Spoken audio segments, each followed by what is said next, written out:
All right. Good afternoon, everyone. Today's webinar is Living with Wildfire in the Era of Climate Change. So wildfire is increasingly becoming a huge climate topic as we've recently seen historic fires from Australia to the United States. And today we're going to talk all about it. This event is hosted by Republican and is part of our Eco Right webinar series. My name is Wen Lee. I am Republican's Engagement Director. It's wonderful to see so many of you here today. Thank you very much. Okay, so here's a quick outline of what is happening today. So I'll start off with a brief orientation, a few words about how to use the Zoom platform.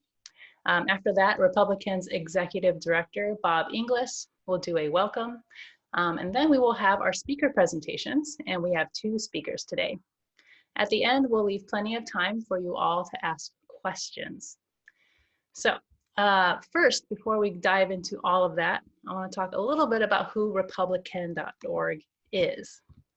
So, are you conservative and concerned about climate change? You are not alone. Republican is the place for you.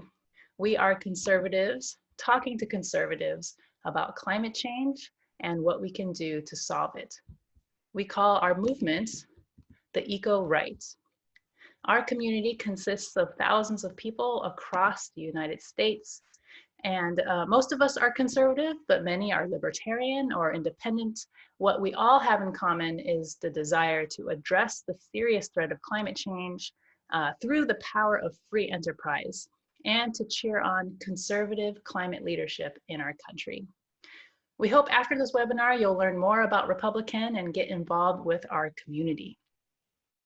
So this is an interactive webinar. This is the Zoom platform, which many of you have used before.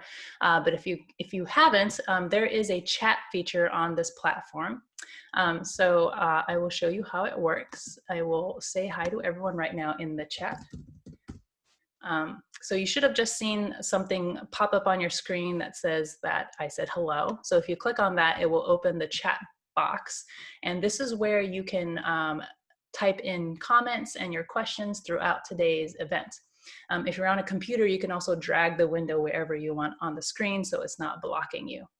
So just to make sure it's working for everyone, this is a time when I invite everyone to please go to the chat right now and type in your name and where you're joining us from. So your name and your city and state. So I'm going to say Wen from Temple City, California. There we go. Hello, Larry. Yes. Bob is in Austin today. Not usually in Austin, but he is today. Great. We've got Idaho, Virginia, Nebraska. Oh, wow, we have some international folks too. This is really exciting. Fantastic. Great, thank you all for being here today and continue to use the chat throughout the webinar. We really encourage you all to interact with one another. And also this is where you'll submit questions for our speakers.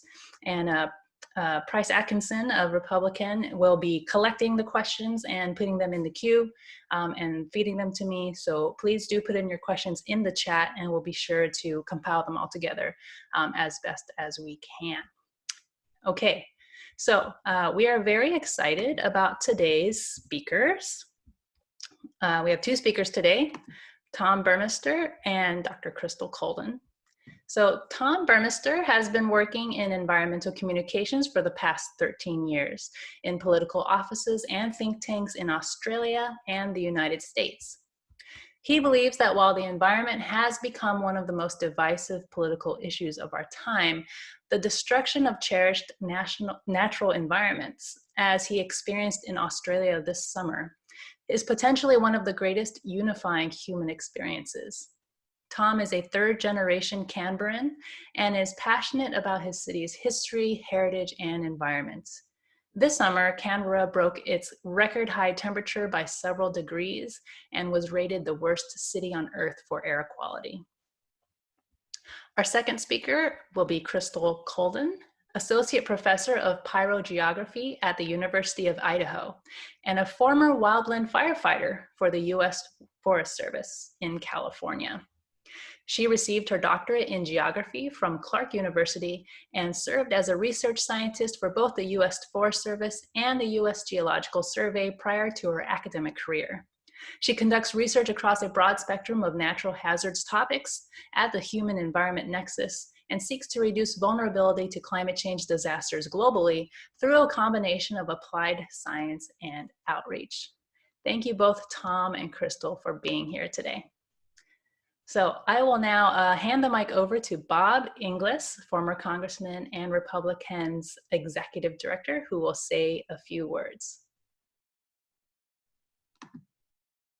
Welcome to everybody on the call. Thank you, Wen, for arranging this, and very excited to see Tom Burmester and Crystal Holden here. Y'all are great to join us and to teach us about wildfires. Just so you know, Crystal is somebody that I've met at the University of Idaho, and we have gotten tremendous help from the University of Idaho in helping as conservatives hear the message of climate change. We're big on Idaho as a place that is a head-turner state, as I call it. In other words, if people in my state of South Carolina and Missouri and Tennessee and places, that folks in Idaho are concerned about climate change. And so part of that has been Crystal's work, and we've been able to collaborate on a number of things there. So thank you, Crystal, for joining us. And Tom Burmester is somebody that I met in a wonderful 16-day tour of Australia with the Australia Institute, where Tom used to work. The idea being take this American conservative to Australia and see if he can help talk in the language of conservatism about climate change to parliamentarians there. And along the way, meeting Tom was one of the great treats of that trip. And then when Tom wrote to me recently about the fires and what he and his wife saw, it's just, and I think it'll mean a lot to people on this call, somebody that had firsthand experience of what Australia just went through. So Tom, can I hand it over to you and say thank you for joining us, and tell us about what you saw and experienced in your beautiful country.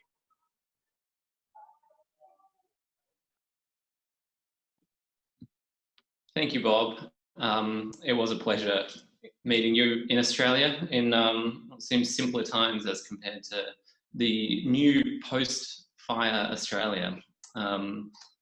I'll give a little warning that every time I've gone through my notes on this talk, I've gotten very emotional, and I'm really looking to give more of a first-hand account than get into any of the science. So I guess I'll start by reiterating that I'm a third-generation Canberran, and actually my family has arrived in Australia as they fled a man-made, somewhat natural disaster in Ireland in the 1850s, the potato famine. And they arrived in Australia, and this summer we've endured a man-made or man-contributed natural disaster again. And I was there to, I live in the United States, but I was there to visit a series of families in towns ranging from Tasmania up to Sydney, including Canberra and Melbourne and everything in between.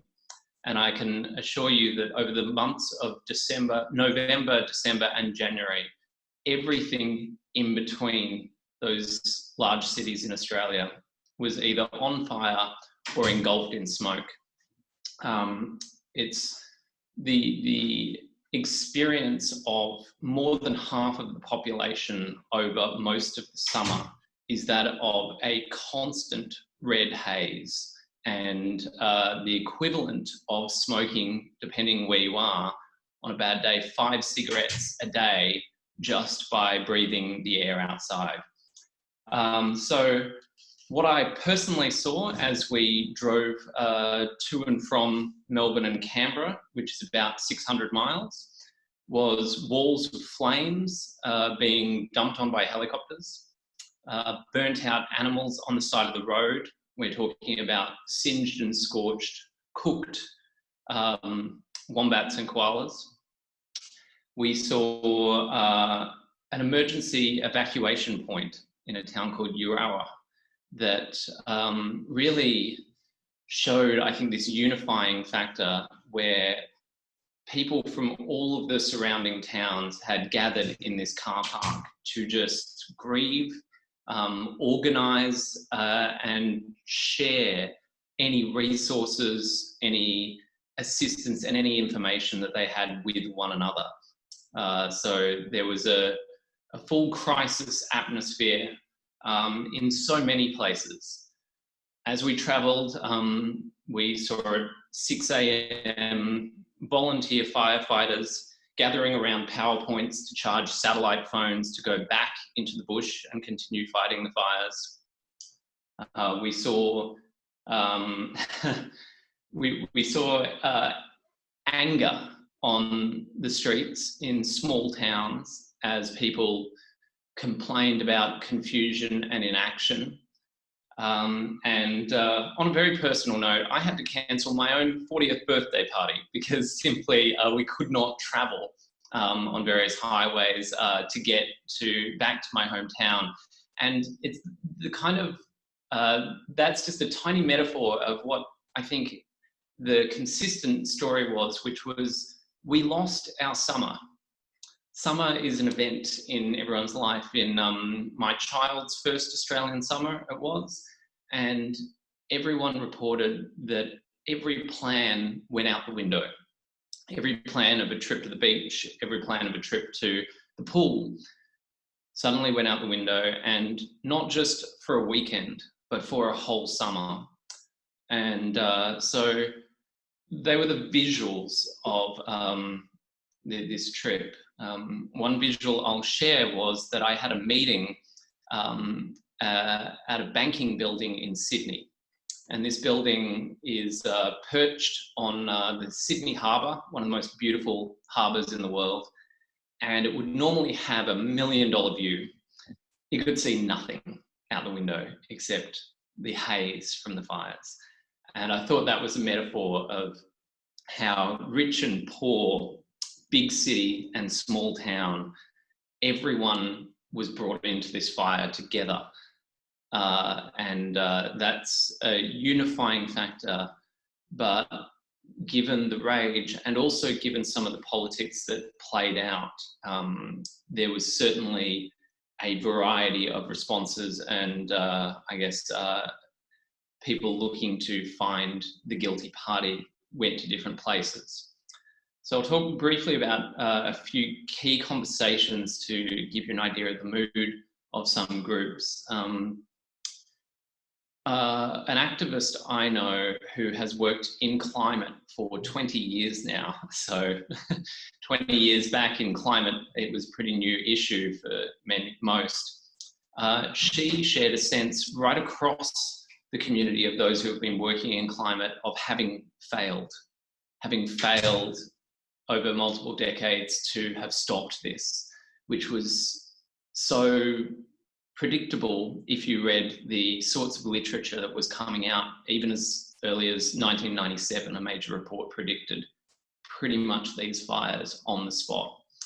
That was additionally, I spoke with Indigenous friends, and the Aboriginal knowledge of our bush and of our nation is something that was lost through colonialism. And it's something that I think that Australians broadly are beginning to truly understand and regret in a different way. And so that was something that came through in those conversations. I think many had a realization that had always lingered as a doubt. And this is potentially the scariest thing, that a lot of Australians are asking the question, can we continue to live as we do, where we do? Is the continent of Australia conducive to a Western lifestyle and to expansion and to our agriculture and industry? And that's a question that is terrifying to most, but increasingly being asked. And so we, as a nation, have felt what many have called the great gloom, which comes not just from the physical surrounds of the smoke and the fire and the death of 28 Australian, mostly firefighters, but also 1 billion native animals. So we've kind of come out with sort of a hardened feeling and a less innocent feeling as a nation from the back of these fires. And that was visceral across the nation with my experience there, and also speaking with those who are actively engaged in the politic and in the community. So I think I'll leave it there for questions, and I managed to get without breaking down. So over to you, Wen. Thank you very much, Tom. One question I have is, in the general population of Australia, is it accepted that climate change is influencing these fires? Like when you were talking to Australians, are most Australians acknowledging of climate change exacerbating the fires? Yes, thankfully the think tank I work for, the Australia Institute, publishes a large-scale survey called Climate of the Nation, which tracks climate and opinion every year and has done for 15 years now. And it found an ever-increasing association with natural disasters, including fires in Australia, and it is beyond majority. That said, it does not rate, well, it hasn't rated as the most important issue when it comes to voting in elections. So what has happened is that people have voted on other issues, such as taxes and other social issues, for parties that have largely been opposed to climate action. So we have had conservative leadership for almost all of my life, with the exception of 6 years. We've had conservative leadership since 1996. So, and that really reflects and that Conservative Party in Australia has been controlled largely by those who oppose climate science. And briefly for 2 years, they had a leader who was very active on climate science. And he was unfortunately, we call it, the equivalent in America would be he was primaried. He was kind of stabbed in the back by his own party and thrown out of the leadership. And climate was cited as one of those positions within his party on that. So we've got a divergence between the population and the politic on that. Well, that's fascinating. Pretty similar to a lot of what's going on here in this country. Well, Tom, I know you have to go, but we really appreciate you telling your story and your experience firsthand of what's happening in Australia. And if folks have more questions for Tom, feel free to send an email to me after the webinar, and I'll try to get in touch with Tom if you have any pressing questions. But I know Tom has to get back to work. So thank you very much. And Wynn, if I could just jump in and say thank you to Tom too. Tom, the thing that I think is so impressive about what you've just brought to us on this webinar is the human impact. You know, you're describing what it's like to be a dad wanting to show your child your beautiful country, and then you realize that the country's on fire, and just that reality is it should impact us. You know, when the fires go out, there's way too much of a tendency in our human minds and hearts to forget it. You know, oh, that was yesterday. Well, no. it can come again. And so as we go on with Crystal now, it'll be about some of that and how to head it off. But surely climate is underneath there. So just really appreciate the heart with which you approach it, because it's not just about other species and about the land. It's about our memories of it and what it means to us. So thank you for making that real. You're welcome, Bob. Fabulous to see you all. See you soon. Bye, Tom. Thank you. Okay, so our next speaker is Dr. Crystal Kolden.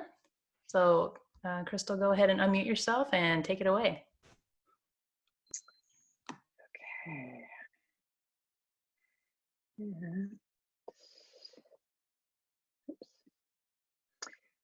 Okay. Thank you all for having me on Republican webinar today, and thank you so much to Tom for sharing what was obviously a very personal and traumatic experience in many ways. I was very lucky to spend not this just last 6 months, but the previous summer in Australia and down in Tasmania, and was able to see that $1 million view in Sydney and meet a lot of fantastic Australians. And in the last 6 months, I have kept in touch with many of those folks and have heard a lot of that same despair from them. And in my work in the US, I hear a lot of that same despair here as well. I do a lot of work in California and across the West. And this is the same type of fear and frustration that I hear over and over again from people.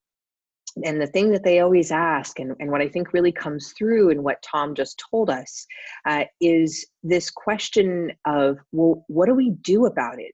And that stems from this place of people wanting to have control over the situation. I think one of the things that I hear most frequently, and that the science also supports, social science also supports, is that where people become really frustrated and angry stems from this lack of control. As humans, we like to have a hand in our situations. We like to have some control in this. And particularly with fire, there's been a real lack of ability to try and mitigate some of these negative impacts. You just sort of have to go with it. And when these fires start, the sheriff comes and tells you to get out, and you're running for your life. You're trying to get your family out.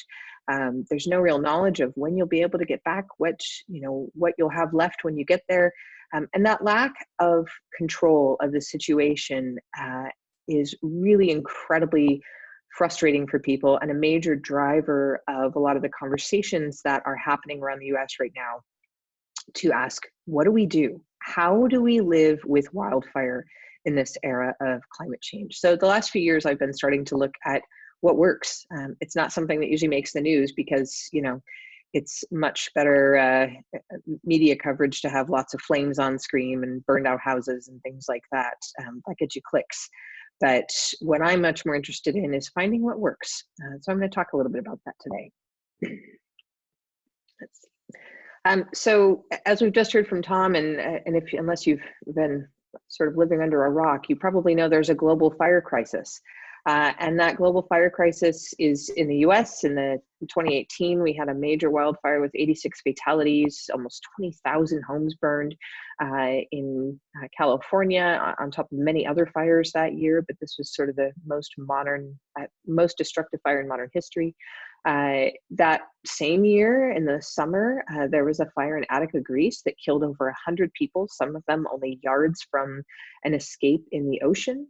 And then, as Tom, of course, just described, this year, Australia had this record fire season. It was unprecedented. I can't tell you how many times I've heard that word used in the last few months. And it's true, it was unprecedented scientifically.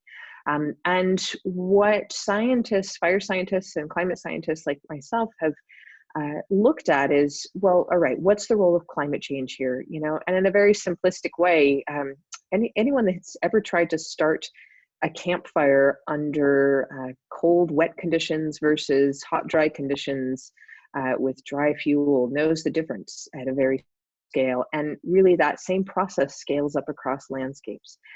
So when we have cooler, wetter conditions, things are more stable globally. We have fewer of these sort of extreme events. And what we mean by extreme events are record heat, some of the drought conditions that we've seen in recent years, and even really high precipitation events, sort of the flooding that can follow fires and cause additional disasters, or high precipitation that can cause grasses and herbaceous material to grow really rapidly and then be available to burn. So we have less flammable conditions, of course. We have shorter fire seasons when it's globally cooler. And as the globe warms, what we see is less stability, more of those extremes, more flammable conditions, and longer fire seasons. In general, in a warmer climate, wildfire behavior is just much more intense and much more difficult to control. And, you know, this is something that we have tracked pretty well in the US because we have long-term fire history records. We have been able to look at periods when it was warm and dry in the last century and say, yeah, there was quite a bit more fire then. And right about the time that we got really good at suppressing fire post-World War II, it happened to also be a relatively cooler, wetter period in the US Western region. And then as we've gotten into the last 40 years or so, as the effects of human-caused climate change have really started to amplify, we've got that warming and drying again, this time human-caused, and that is really facilitating much more area burned and much more intense fire behavior across the US, and particularly the Western US. So a lot of people ask me, well, is this all climate change? I mean, isn't there other things that contribute? And the answer is yes. You know, it's not as simple as saying, well, it's entirely climate change. Climate change is the amplifier. It's the common thread.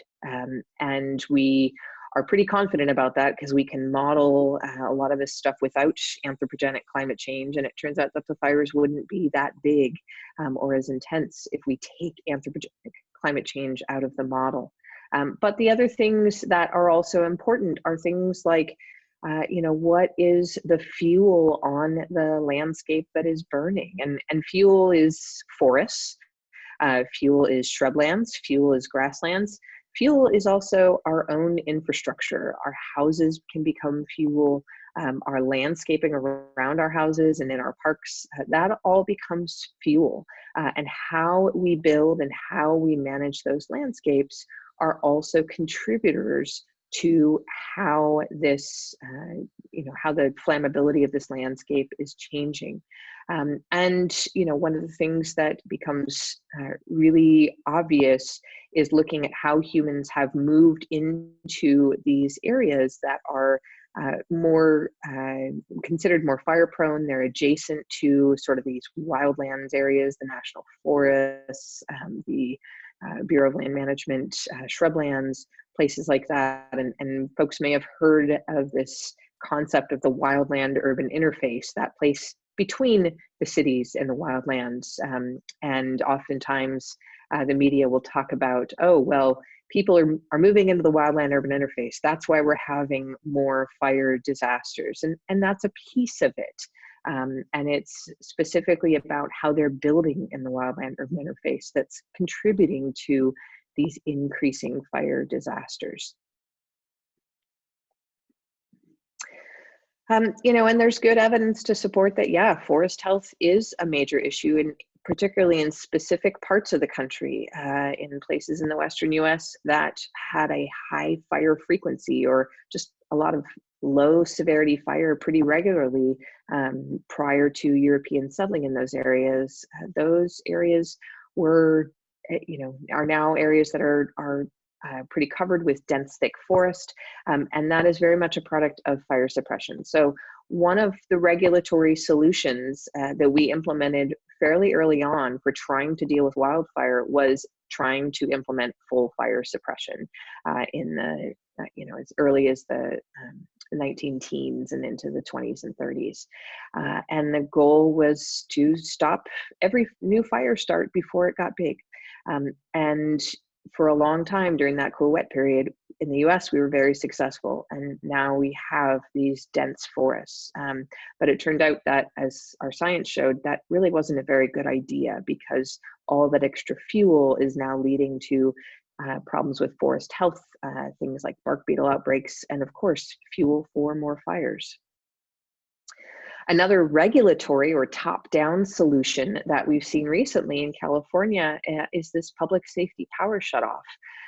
And this, of course, stemmed directly from 2018 because the Camp Fire and several other fires that year were ignited by faulty equipment from Pacific Gas and Electric. And so there was this huge backlash against the power companies, which have always started a few fires. They just didn't tend to be quite that catastrophic. And the regulatory response was for the state of California to task PG&E with doing something. PG&E basically said, all right, we're going to go ahead and just shut the power off then when it gets very windy and it's very dry, so that we won't be responsible for starting another highly destructive fire.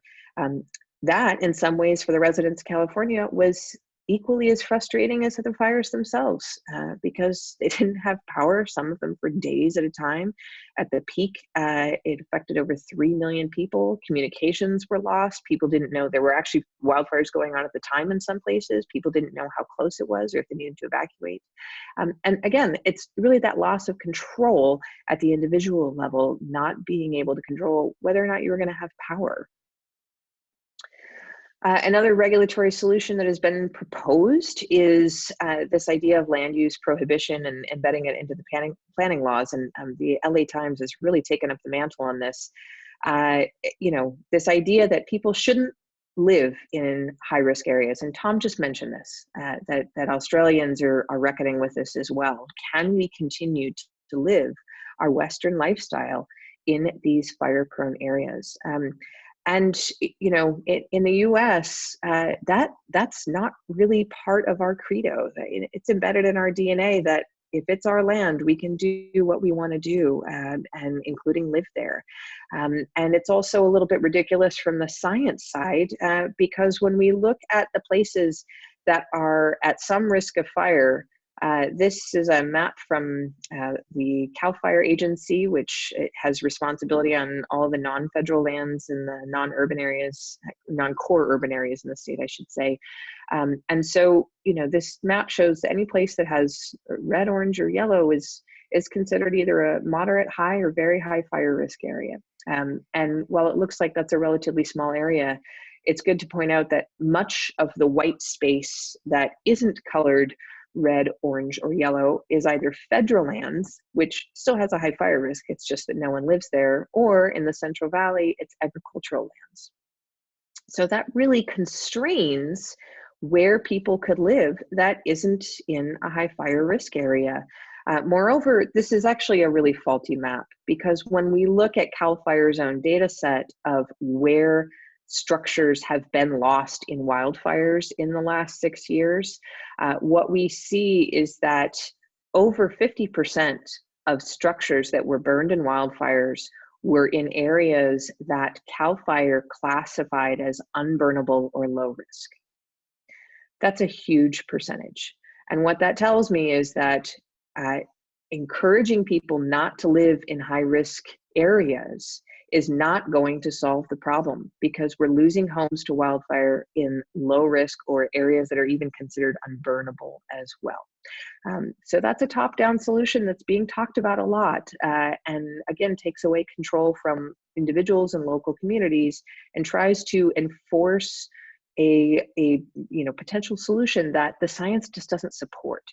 So what does the science actually support? What have we found does work? And this is where we want to understand better how individuals and communities can take back control and prepare themselves and feel prepared for future wildfires. So one example that I've been talking a lot about the last couple of years comes from Montecito, California. This is a small town that's near Santa Barbara. Full disclosure, there are a lot of very wealthy people that live there, but they're not all very wealthy people. Oprah lives there, Ellen lives there, but there's also a lot of service workers that live there as well. This is a town that spent the last 20 years and invested about $2 million over that 20-year period to try and prepare for catastrophic wildfire. And in 2017, the Thomas Fire, which started a couple weeks prior to when it hit Montecito, it actually occurred, it burned into Montecito under probably the worst case scenario conditions imaginable. They had very high winds. They had what they call sundowners, which are very similar to the Santa Ana winds that you see in other parts of Southern California. And it was really a worst case scenario for them. When we modeled what the fire could have done, we projected that Montecito might lose 400 to 500 homes during an event like the Thomas Fire. What actually happened, because of all the preparation that they had done, was that they only lost 7 primary residences, 7 homes. And of course, because this is an area of high wealth, there are also a lot of secondary homes or guest houses on properties. And more importantly, there were no fatalities, there were no entrapments, there were no injuries to civilians or firefighters, and relatively very minimal damage under extreme conditions. So we wanted to understand how they did it. What did they do over the last 20 years? Well, it wasn't just one thing. There wasn't a silver bullet. They did a lot of vegetation thinning and reduction of fuels, particularly in critical areas. They have very, very flammable vegetation, so they wanted to reduce it, but they can't just take it all off the landscape, 1, because it grows back, and 2, because they have to worry about slope stability and not having too much erosion. They made sure that around the road system, that they did the highest amount of vegetation clearance right next to roads so that people would be able to evacuate, so that fire personnel would be able to move through areas, and so that they would potentially be able to use the roads to actually stop an oncoming fire. And they did it through a whole variety of ways. They got people involved. And when I use this word they again and again and again, who do I mean by they? Well, it's actually the community working in partnership with the Montecito Fire District.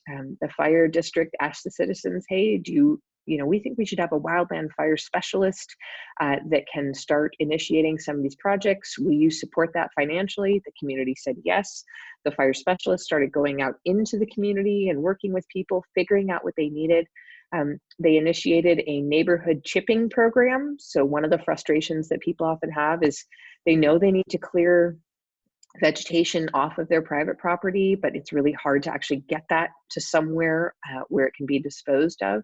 And so the fire district said, all right, bring all of your vegetation down to the bottom of your driveway on this day, and we're just going to come through with a chipper that the city rents, and we're going to dispose of it all and get that fuel off of your landscape.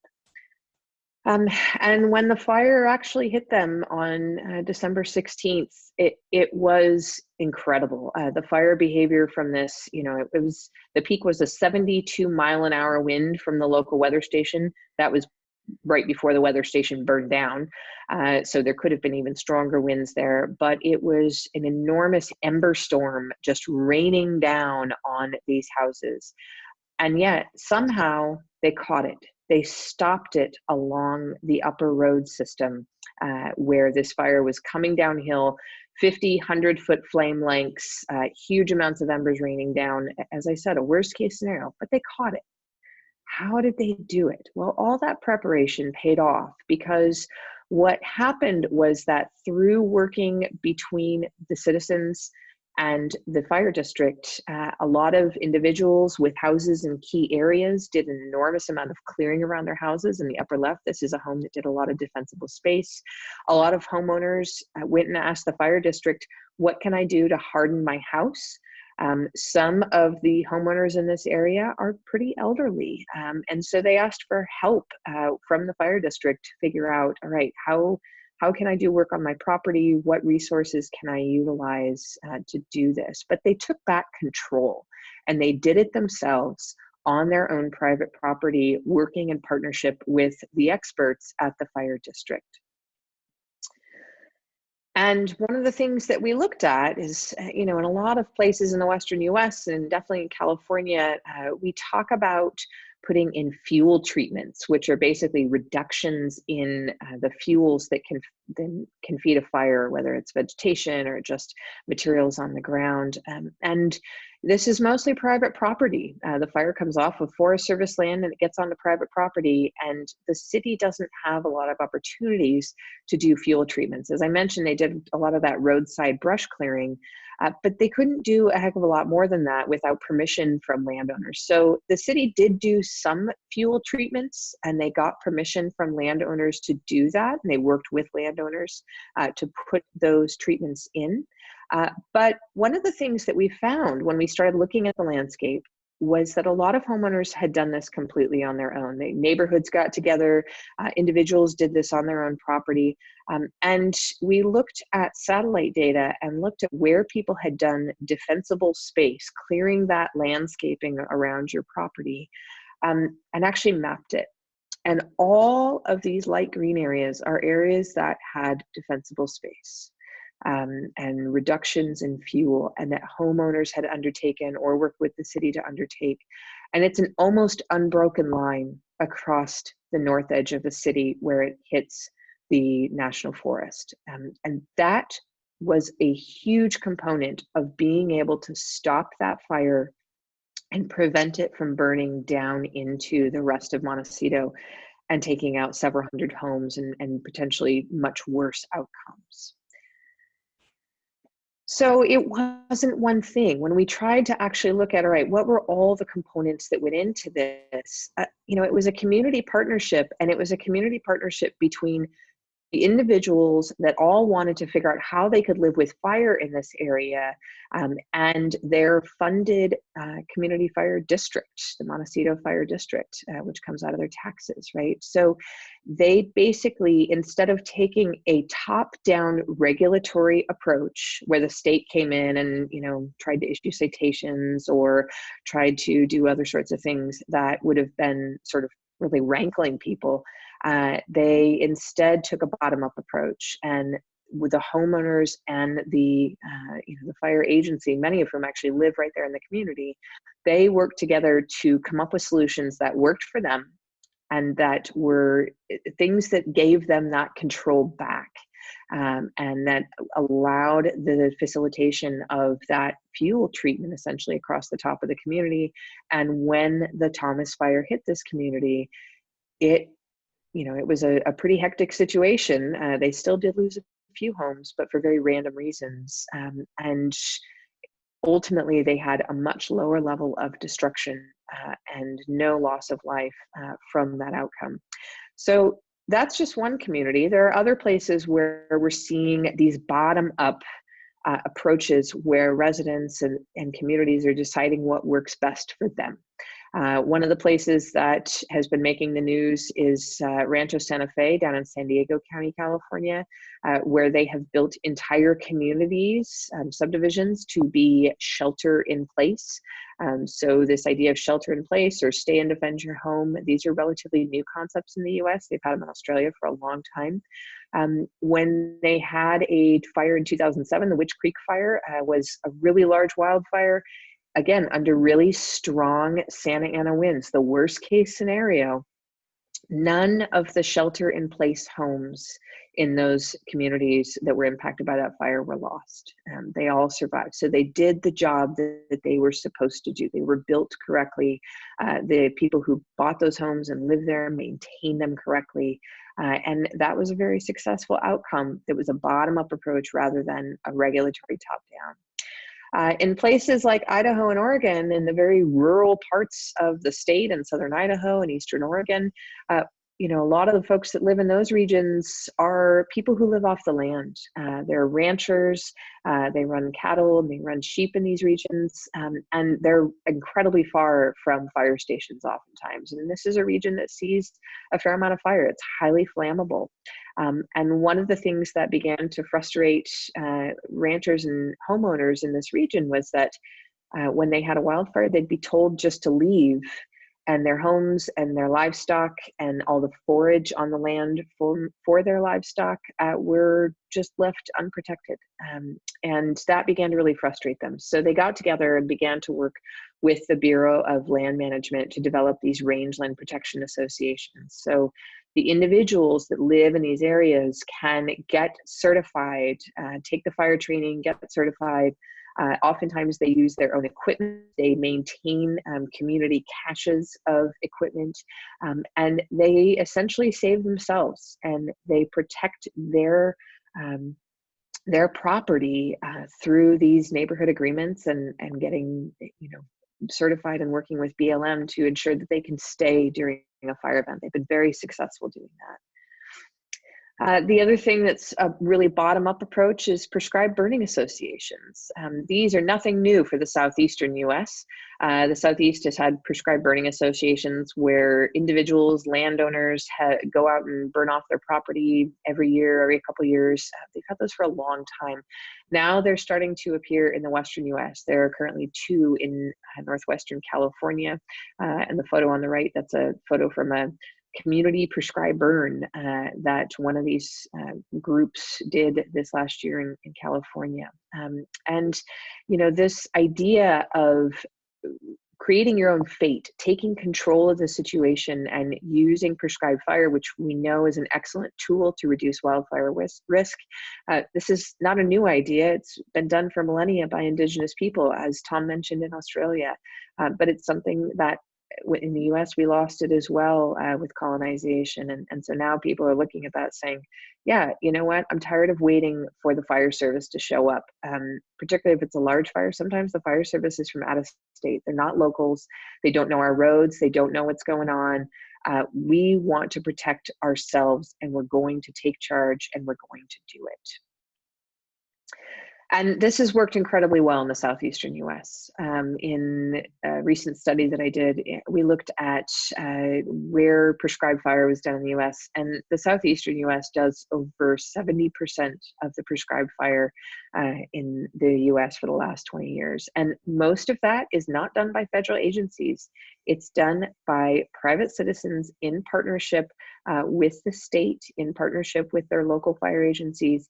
They're doing what works for them, and they're not being regulated from top down. Instead, they're telling their states and their regulators, here's what we need to support our prescribed fire use, and the states are supporting that. And what that translates to is that when we look at actually where there's a lot of active fire in the US, this pink oval I've got here shows that the Southeast is an area that has a lot of fire activity. You know, in the Western US, we see a lot of big fires. All those red dots on the map of the US are big fires. And the Southeastern US has a lot of fire as well, but it's almost all prescribed fire, and they have very few, if any, fire disasters. Southeastern US is not a place we hear about losing houses or having major fatalities associated with fire. And that's in part because of all of the self-initiated prescribed fire they do. So what does this actually look like, living with fire? There are a lot of solutions that have been put out there that it should be regulatory, it should be top down. In this country, you know, we have options to go either way, right? We can have regulatory approaches. Some of those we've tried and they haven't worked, like full suppression everywhere. You know, I personally don't really want people telling me what I can and can't do on my own land, including build a house there, because I believe that I can make my landscape work so that I can live with fire. And that is true just about anywhere across the landscape. And it's really a function of what you do to build your house, what you do around your house, and then working with your community and your local fire agencies who live there, who are invested in that area, to figure out how you actually can live with fire, because it's a matter of when, not if. There will be more fire in this country. You know, we're already in fire season in California because it's so dry this year. There have already been a couple of fires that have broken out in places where people don't normally see fire in February. So it's going to come every year. And the question is, you know, what do we want to take in terms of pathways to living with it? And I'm happy to take any questions. Fantastic. Thank you so much, Crystal. Yeah, so we would love to have questions. So if people have questions for Crystal, please type them into the chat right now, and we will be sure to get through as many of them as we can. We have a few minutes left to take these questions, but I guess my question for you, Crystal, is which area of the world do you think is most under threat from increased fires due to climate change? Where are the hotspots? That's a really good question, and I guess the question that I like to ask even more than what are the areas that are most under threat of increased fires, where are the areas that are most under threat of increased fire disasters? There's a strong increase in fire in boreal regions, right? Because the Arctic is feeling climate change faster than more temperate latitudes. So there's going to be a lot more fire in the boreal region. We saw that just this last year. But the regions that are going to see the disasters, Australia is one of them. That's been projected for a long time. But the U.S. is also projected. Parts of Southern Europe very much projected to see more fire that is intense, and it's a highly populated region, so there's a high likelihood for more fire disasters. It's really global, and it's something that is beyond the US and not beyond the Western US. I think it's important to know. The Eastern US tends to be a place where people don't worry about fire as much, but there have been large destructive fires in the past in the Eastern US, and there are very likely to be in the future. Yeah. Okay, we have a question from George. He says, Dr. Kolden, I'm a UI grad, woo-woo, forest science, 84. So his question is, how do the prescribed burning associations get permission to burn from state fire regulators, especially outside of the Southeast? Yeah, so that's a great question. And what is happening is that the states are really grappling with this, right? So California, given what has happened the past few years with fires here, they are very quickly amending many of their laws, and they've recently relaxed some of the regulation about prescribed burning. And so there are a couple laws that were passed in California, I don't know if it was last year or the year before, that are specifically targeted to try and increase the amount of prescribed fire. So there's a process now where people can take the right coursework from CAL FIRE and then get the permits to go ahead and do the burning if they've taken the coursework, if they've got the permit, if everybody is qualified to do it. So California has started paving that. Oregon just passed a law last year to increase prescribed burning and allow citizens to do that in partnership with agencies. There's all sorts of notification. I mean, of course, they want to know that you're going to go out and burn. Otherwise, they're going to send the world thinking it's a wildfire. But many of the Western states are recognizing that this is really a critical tool to help reduce fire disasters, and they are developing pathways for these prescribed burn associations to do it. Anecdotally, I've heard of some prescribed burn associations, or not PBAs, I'm sorry, but just individuals that are kind of saying, okay, we're going to go out and do more burning. And I think that as these pathways come online, they're getting more into the system so that it's all sort of monitored and there's resources available if something goes wrong. Great, thanks. Our next question is from Larry in San Diego. So he says that the Cedar Fire burned in 2003, and many people in his neighborhood have had homeowners' fire insurance canceled, forcing them to high-cost policies. So his question is, how widespread is this loss of insurance, and what are insurance companies saying? That is a very good question. So, of course, in California, I feel like a lot of this happens in California, but that's because it's a burnable state. There was a huge loss of insurance up and down major portions of California in the last several years, where particularly smaller insurance companies were dropping clients, or they were raising premiums so high as to be completely untenable for people.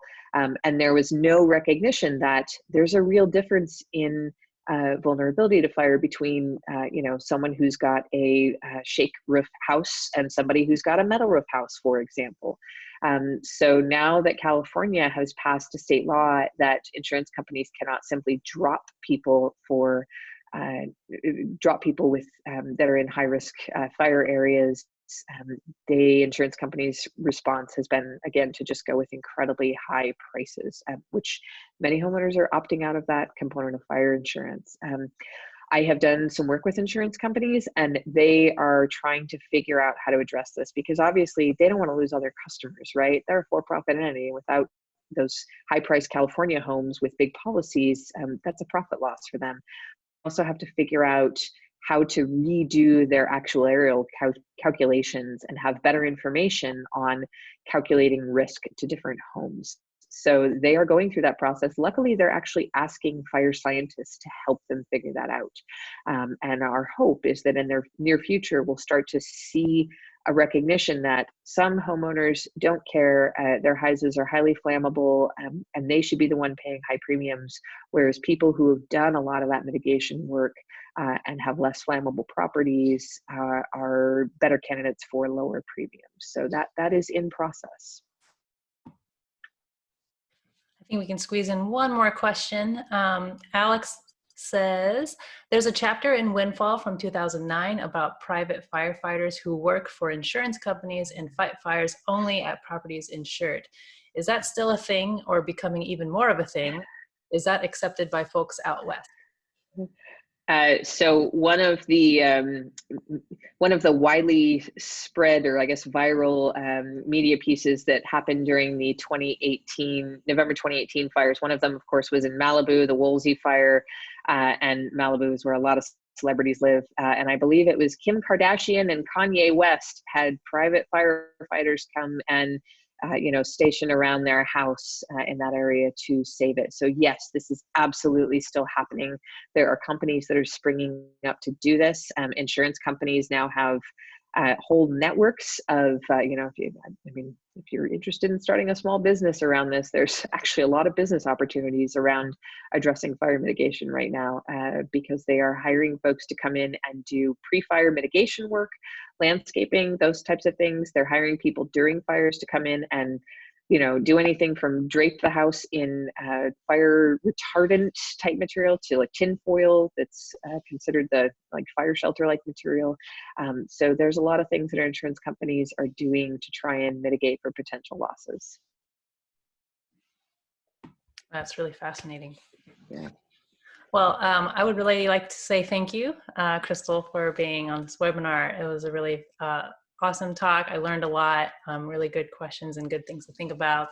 And I want to say thank you to everyone for joining, and to be on the lookout in your email for a survey asking you what you thought of this webinar, and ideas for future webinars. And also, I hope everyone looks into Republican and gets involved in our work with our community. We do a lot of great work around climate change. And Bob, would you like to take us out and say a few words? Just to say thank you, especially to Crystal, for that great presentation. I learned a lot too, and so glad for that, and look forward to seeing you sometime soon in our mutual travels. Okay. All right, everyone. Have a wonderful day, and I hope you join us for our next webinar. Bye-bye.